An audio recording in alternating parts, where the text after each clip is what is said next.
And we end this week in National 2 North, and we'll actually start by mixing it up and look at two teams in the bottom half of the table in the shape of Hull and Sheffield Tigers, who both picked up important wins in round 17. Now, Hull, they are up to ninth in the standings after they did the double over fifth placed Wharfdale with a 32-19 home victory. The topsy-turvy nature of Hull's season continues after their round 16 defeat to bottom two side Billingham. They responded by picking up this win in round 17 against Wharfdale. But the bigger picture for Hull is now they have moved themselves 8 points clear of the danger zone, and it was a strong second half showing from Hull in that one, and it was a strong overall showing at home by table rival Sheffield Tigers, who were 11th in the standings after a 19-14 victory over Chester at Door Moor. A third straight home win for the Tigers, with Barney Goatley marking his 50th cap, with a decisive try for the host. Now, actually, in the reverse fixture, or after the reverse fixture between Sheffield Tigers and Chester back in November, which the Tigers lost 59-17 at Hare Lane. Tigers boss Jack Howison came out and said that it was an embarrassing performance from his side. But since then, Sheffield Tigers have really, really turned the corner and have made really positive strides. They picked up 4 wins and collected some valuable bonus points on the way as they continue their progress up the league ladder, and they'll be hoping that stays the same in the final third of this season. Onto the title race then, where the top 3 didn't have it their own way yet again. For the second week running, league leaders Leeds Tights came up against a spirited Billingham side at the Sycamores. But for the third time in 3 games, the league leaders scored 5 tries to earn a 33-27 victory and bonus point victory at that, whilst Billingham departed Yorkshire with a valuable bonus point. Second place, Lim also had to fight hard against the side currently in the bottom 2 as they departed Harrogate with a 36-31 success.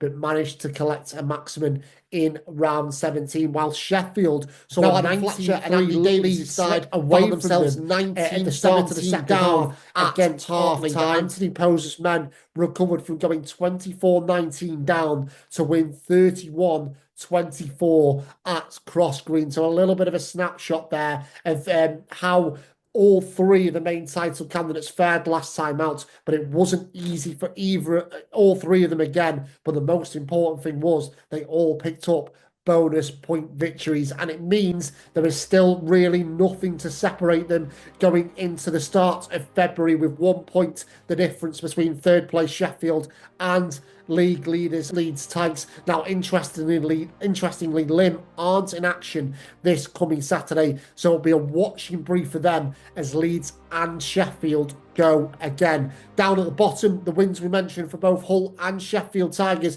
have created a bit of daylight between themselves and the bottom 2, while just 1 victory from their last 8 games has seen Otley drop down to 12th in the standings. And as we have touched on, there are games in National 2 North this weekend, 6 of them to be precise, including another home fixture for 8th place Chester, who welcome table rivals Hull Ionians to Hare Lane. Now, you might be wondering why we've highlighted this game in particular, but Chester are our second feature club of the week on the National League Rugby preview show, but they are also celebrating their centenary season this year. Now, 2025 is officially Chester's centenary year, and they kicked off the celebrations in the perfect way possible a couple of weeks ago with a 25-19 home victory over 4th place Fylde, and of course that was under the guidance of current head coach Rhys Hayes. Now, Rhys spent 7 years as a player at Chester, and he actually won promotion with the club into National 2 back in 2013 before enjoying a brilliant time with Caldy, where he earned back-to-back promotions with the club to the Championship a few years ago. But last summer, the opportunity came up for him to effectively return home, return to Chester and return to Hare Lane when the head coach position came up. And right now, he is absolutely loving his first coaching gig in National League Rugby. And Rhys and the club themselves are excited about what the future holds for Chester. So ahead of their meeting with Hull Ionians on Saturday, we chatted to Rhys as well as Chairman Dave Maloney to discuss this as well as a special year for the club. Yeah, Chris, it's been obviously getting the job around May, June time is a quick turnaround in terms of obviously hanging the boots up, suddenly taking on a head coach role, going back to sort of the club where it all started, men's rugby for me, and then just getting amongst it straight away. So obviously working with Dave, with Nick, DOR, Fordy, obviously runs defence and forwards, and getting understanding of what's going on at the club. So figuring out what the culture's like, what we've got, what we haven't got, some last minute recruitment, see what's left at that time of year. And then building a program and understanding what sort of identity we want as a club, as a first team, prior to starting pre-season in July. So we're really fortunate. We've got a great squad together, a really young, exciting squad. We've spoken as a club in terms of the journey and the plan that we've got over the next 2 to 3 years, as long as it goes as we hope. And we feel we've got a squad, hopefully with a few additions over the next couple of years, to really push on and kickstart our journey to establish ourselves at those top 4 spaces in that 2 and see where it goes from there. Yeah, it's been a mixed bag in terms of on the field. Obviously, you've seen the results. Home game form's been brilliant. We've put some fantastic performances in. Fylde is obviously the highlight. Week before last, securing that win and the way in which we went about securing it against a very well organised Fylde outfit.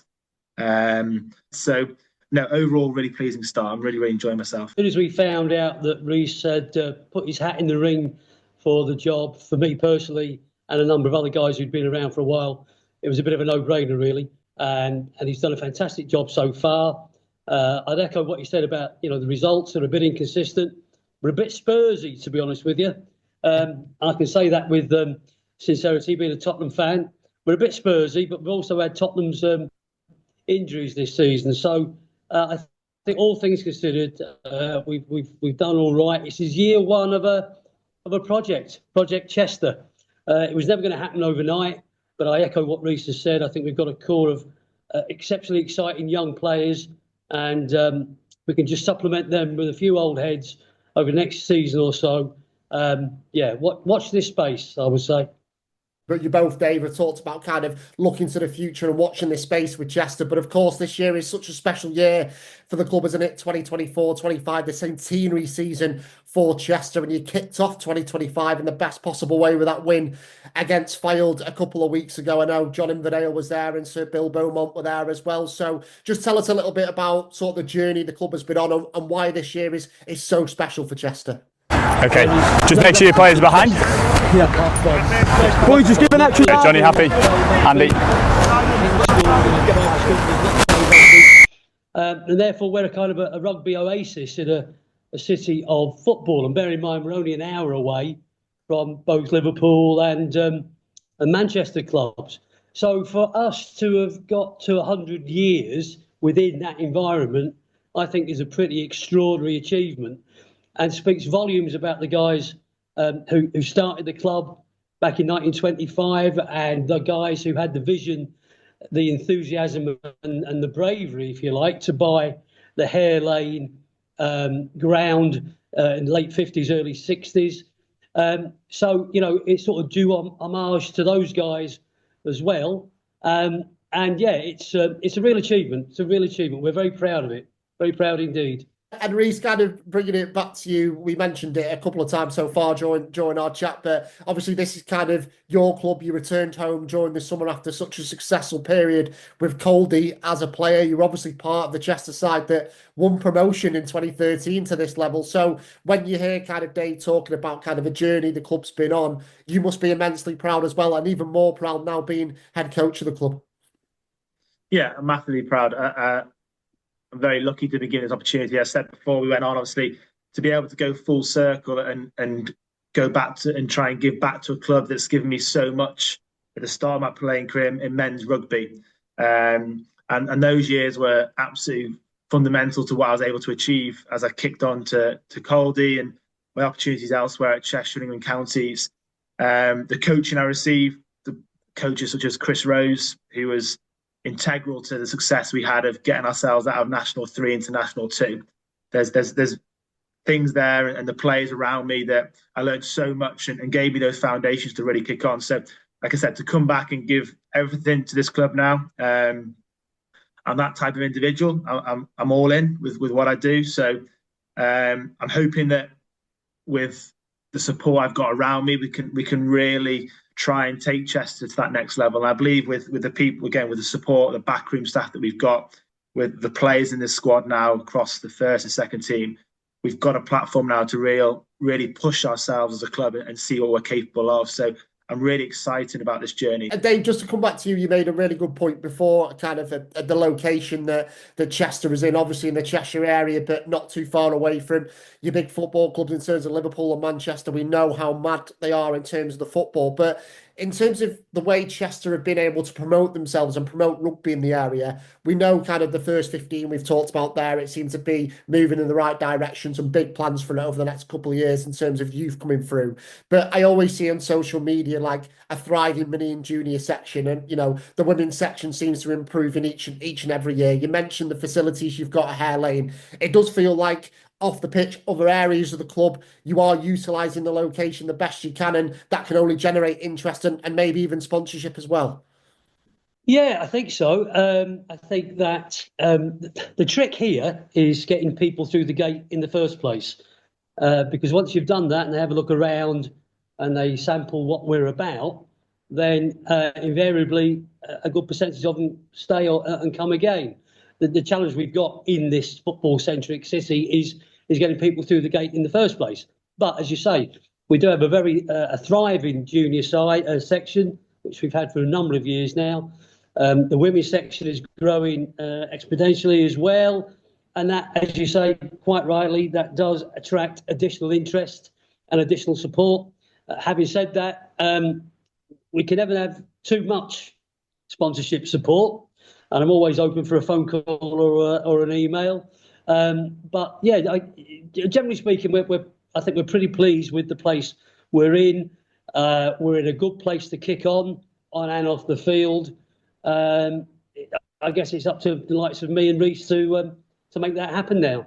And just kind of finally a question for you both, really, and you've kind of really answered it during the interview, but kind of Rhys, to start with, I know you spoke to the rugby paper after that win on the opening day of the season against Preston. You said, look, we want to be knocking on the door of that top four, but I think a win on Saturday against Hull Ionians will get you back into the top half of the table. So what are kind of the aims and aspirations kind of for this final third of the season, really? Is it to keep doing what you're doing at home and, as you said before, pick up one or two away wins and see where you are come the end of April?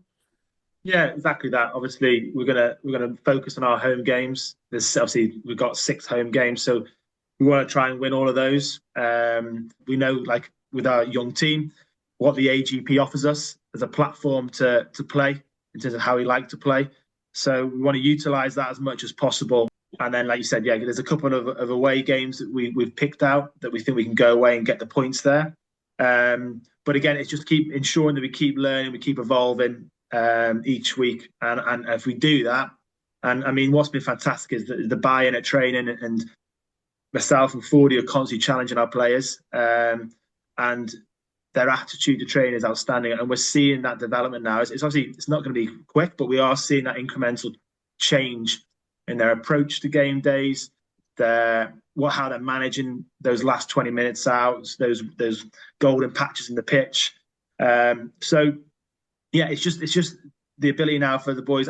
Obviously, I'm quite a bit of a hands-on coach, and I'm learning as well now to kind of try and just start taking lax the reins a little bit, take a step back, and start giving some of our leaders the opportunity to really take control of the pitch and in training and stuff. And they're showing me now the ability to do that, which is good. It means that they're kind of obviously taking on board the work that's been done and what we're trying to implement as coaches. So yeah, exciting time these last sort of 10 weeks. And then I suppose the ideal goal is to again finish top half, try and chase down Fylde and Wharfedale, get in amongst there, and then review things end of season. That's the ultimate goal. Yeah, I'd echo that entirely. I'd perhaps add that I think we've got a real opportunity between now and the end of the season to put a marker down. Not so much for this season because we are where we are, but I think we've got an opportunity to put a marker down for other people, for other clubs, for other players to look at us and go, yeah, I think they're on the right lines. Let's go and talk to them. And I guess just finally to you, David, it's exciting to have kind of 6 home games between sort of the start of February and the end of April as well, so people can get down to Hare Lane, see what Chester Rugby Club is all about, and get involved with the centenary celebrations. Absolutely, and with my chairman hat on with the money bit, that's always good for us. Obviously, a home game. We do enjoy seeing a very busy bar, and we do have a busy bar. It's a vibrant club. There's no doubt about it. And the more people who come down and witness that, the better. So, yeah, 6 home games, that's great.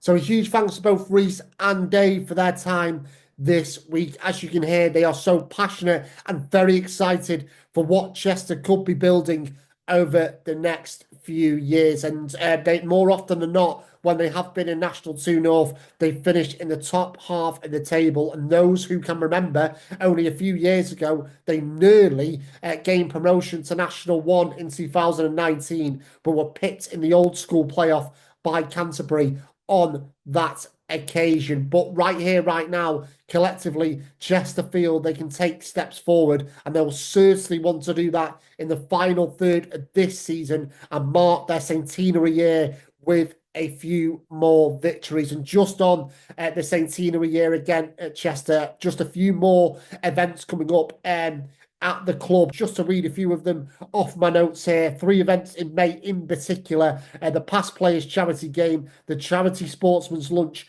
and the Centenary Ball as well. So 3 events to look forward to towards the end of this season and at the end of this season as well. And I'm sure further details around all of Chester Centenary plans can be found on their website as well as the club's social media channels. And why not join in those centenary celebrations by getting yourself down to Hare Lane this Saturday afternoon to watch Chester in action against Hull Ionians. And that is one of 6 games this weekend in National 2 North, alongside Billingham versus Fylde to begin with.